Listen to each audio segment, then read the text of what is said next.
guys, my name is Rickie O'Neill and I'm a 29-year-old musician and actor from County Mayo, which is where I am now, currently isolating during this rough period of our lives.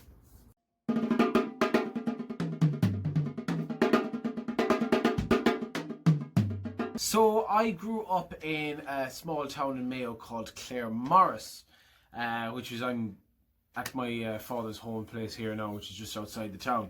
I was introduced to drums by my brother Barry. He had gotten a drum set, so when he'd go off to school, I'd start playing his drums, and when he'd come home from school, then I would quickly run off them and claim I didn't touch them all day long, even though there'd be dents in them and everything.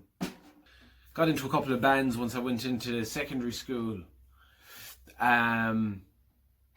And that was kind of it, and kind of started playing in local bands and doing pub gigs and really starting to learn how to play to people and stuff like that.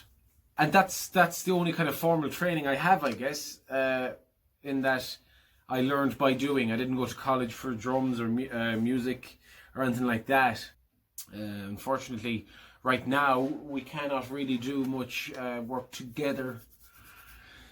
Physically, music or any other sort of art, unfortunately, but that's how you learn, is by playing with other people. That's how you get better as well, and you chew your ear tunes to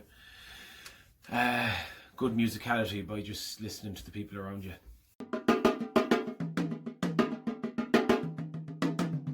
Aside from drumming, I'm also an actor. I've been in stuff like Once the Musical and Red Rock, Can't Cope, Won't Cope, all these things. Irish Crime Stories, which was a Irish-German production. So yeah, I've been very fortunate to tour the world with all amazing productions. Like once, you can see here, I'm wearing the hoodie, we went to Korea for 7 weeks on our first year in 2015 after we did like a 2.5 month stint in the Olympia in Dublin. Went to Korea for 7 weeks then. And then we did it 2016, 2017 in Dublin in the Olympia, and that show was an absolute. It was one of the best experiences I've ever gone through. So yeah, I mean, acting has been I started it in like 2013, I think, and the first ever part I ever got was a McDonalds commercial, so that was great. I'm also in Breakfast on Pluto, the musical. Which is going to be produced by Landmark Productions. Unfortunately, this year it has been postponed until 2021, next year. So we're going to make our world debut next year, hopefully. More details should be released, but it's going to be an absolute, an amazing show, for sure.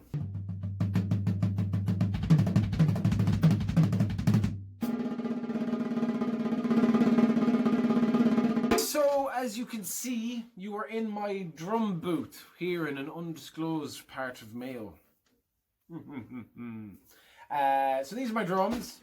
These are where this is where the magic happens, as they say. So I've been doing a fundraiser for the Irish Cancer Society for probably the last 3 weeks, whereby I take requests off people who want to hear their favourite songs on the drums. And now it's not the full song, it's like the first 30 seconds to a minute. So I take requests on Instagram and post it up on my story and tag the people's name in it, whoever requested it.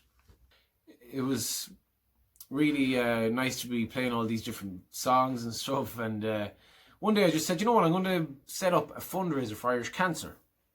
So I set it up and I set the first goal to €500.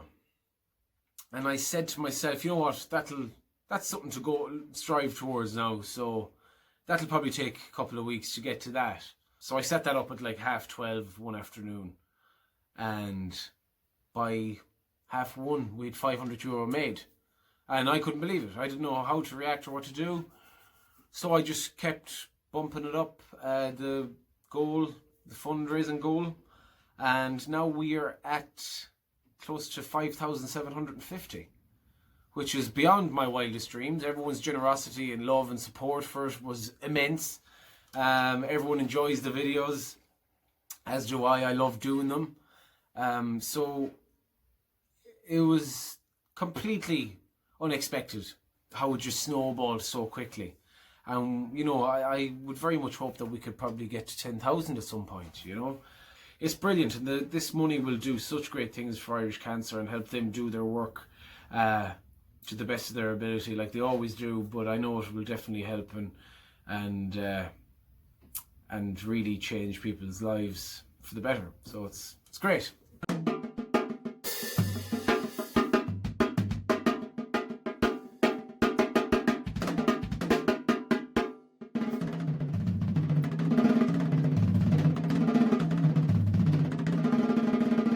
I was also part of the Galway 2020 opening ceremony creative team. Now the opening ceremony at the end was eventually cancelled due to bad weather. But I was drum chief for that opening ceremony, in that our job was to round up volunteers who have never played drums before. It was to train up volunteers. I think it was about 300, 400 volunteers that would play drums in the opening ceremony. Our job was to make sure that they were learning the specific beats that were being assigned to them, that everyone was comfortable, everybody was happy, and we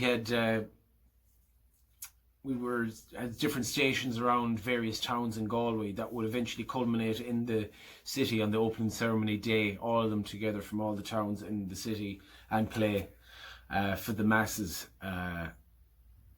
I've never come across a more dedicated, inspiring group of people in my life as them volunteers. The physical act of drumming for them, because they'd never done it before, was a release of an energy that they didn't know they possessed, and we had the pleasure of witnessing the release of this energy in them as they told us their lives have been changed from playing the drums.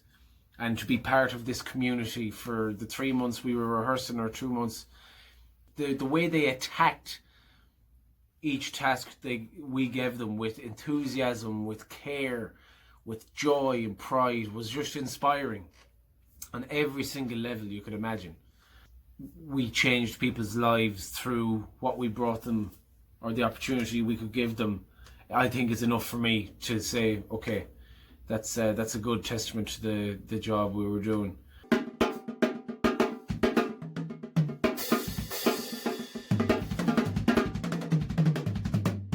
Doing the fundraiser every day has been a great thing, because it keeps the mind busy. It's good to work on your drumming. It's great practice. Before you know it, the day is gone, like, you know. Now there is that sense of I guess sadness that comes across you every time, well, some days, because you wake up and you realise, well, there's no danger in the day, and I mean that in a good sense of danger. There's nowhere to go, there's nothing you can do really, and it's Groundhog Day every day. But I just try and look at it like every night when I go to bed. Did I learn something today? Can I do something better on the drums today than I did the day before? So I'm always testing myself in that respect, and I found that if you gauge it like that, for me anyway, it's a really good motivator, and all of a sudden you don't really mind that you've nowhere to go, because this is your challenge now, is working on these things, you know.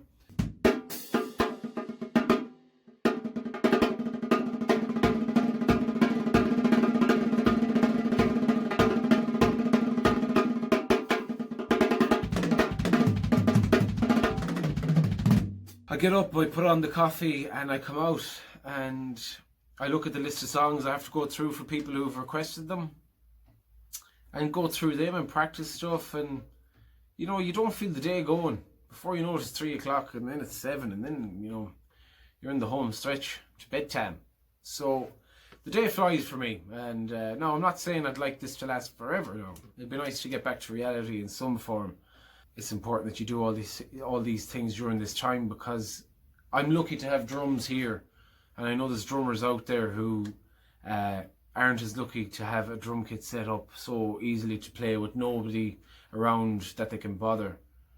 So I'm very lucky, and I'm taking advantage of that as much as I can. So yeah, taking advantage of the isolation time for sure.